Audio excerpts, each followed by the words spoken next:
Good morning everyone. Market शुरू हो चुकी है। निफ्टी हल्का फुल्का गैप अप और बैंक निफ्टी ऑलमोस्ट फ्लैट खुला है। तो प्राइस को थोड़ा सा सेटल होने देते, जैसे भी ट्रेड बनेगा मैं आपको इन्फॉर्म करता हूँ।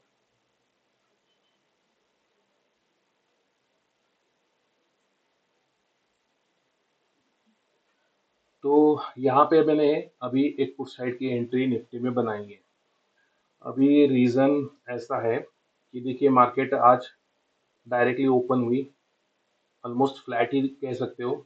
निफ्टी में थोड़ा सा गैप अप था और खुलते ही अपसाइड का तेज मोमेंटम करना शुरू कर दिया। ठीक है, फिर रिट्रेसमेंट करके बार बार मोमेंटम किया, एक टॉप बनाया, फिर से रिट्रेसमेंट करके उसका भी ब्रेकआउट कर दिया। अब देखिए ऐसे रिट्रेसमेंट में और जब इतना तेजी से मोमेंटम आ रहा है, यहाँ पे ऊपर वाले साइड में जो भी सेलर होंगे ना वो तो भाग जाएंगे। देखिए यहाँ पे प्रीवियस जो एक टॉप था उसका भी ब्रेकआउट कर दिया, कल का डे हाई था उसका भी यहाँ पे ब्रेकआउट किया है। ठीक है, उसके बाद और एक टॉप बनाया था उसका भी ब्रेकआउट कर दिया है।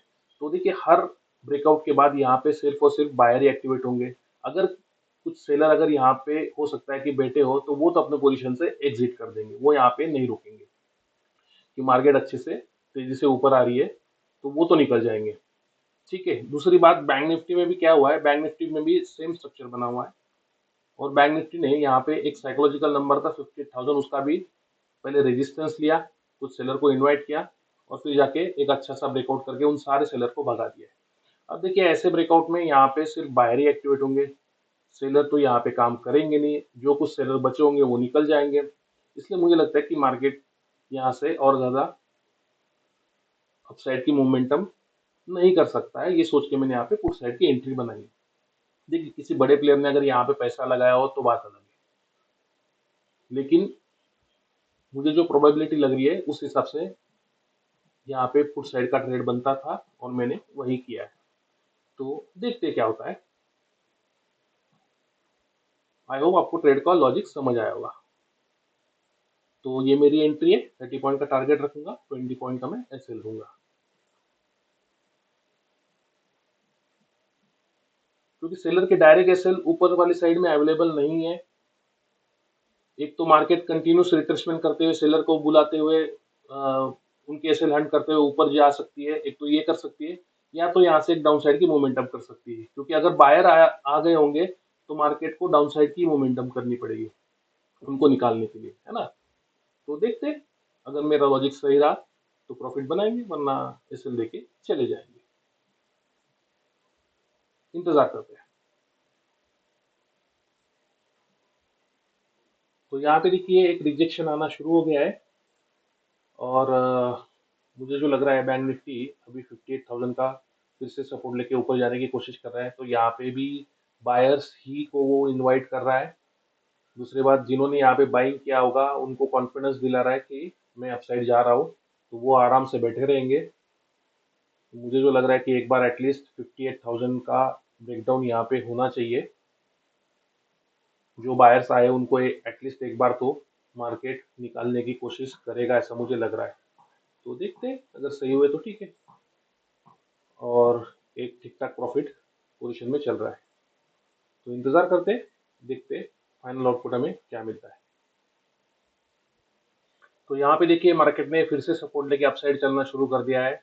और प्रॉफिट की अगर बात करें तो पाँच 5 पॉइंट से टारगेट दूर रह गया था और वहीं से मार्केट फिर से एक रिट्रेसमेंट दे रही है। तो एज पर माई रूल, अगर मार्केट यहाँ से पूरी घूमती है तो 0-0 के यहाँ मैं अपनी पोजीशन से एग्जिट कर देता हूँ। क्योंकि इतना पास टारगेट के जाने के बाद मैं एसएल देके तो मार्केट को नहीं जा सकता। तो इंतजार करते, देखते क्या होता है। तो यहाँ पे देखिए बहुत टफ फाइट हो रही है बायर और सेलर के बीच में, और मार्केट फिर से जो डे का हाई बना था उसके पास आके रिजेक्शन लेने की कोशिश कर रहा है। और अगर मैं टारगेट की बात करूँ तो देखिए ऑलमोस्ट बाइंग प्राइस के आसपास पहुंच गया था, लेकिन फिर से अपसाइड का मोमेंटम आना शुरू हुआ है प्रीमियम में। तो देखते हैं, अगर यहाँ से रिजेक्शन लेके मार्केट गिर जाए तो टारगेट बुक करेंगे। अदरवाइज जैसा कि मैंने कहा, अगर मेरी बाइंग प्राइस के आसपास आता है तो मैं नो लॉस नो प्रॉफिट में अपनी पोजीशन से एग्जिट कर दूंगा। तो डटे रहते हैं, जब तक लिमिट है तब तक बैठे रहेंगे, इंतजार करते हैं।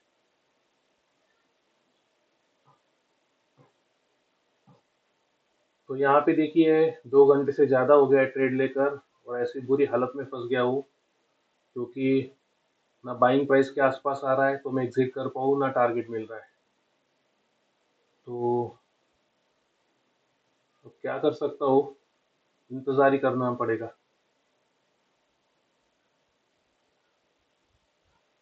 वो कहावत याद आ रही है कि खाया पिया कुछ नहीं, गिलास फोड़ा 12 आना। ऐसा ही कुछ आज होते हुए मुझे लग रहा है।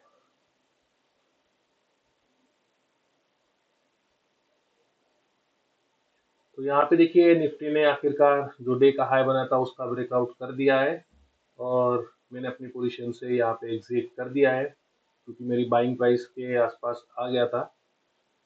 और देखिए मेरा डिसीजन कितना सही था। तो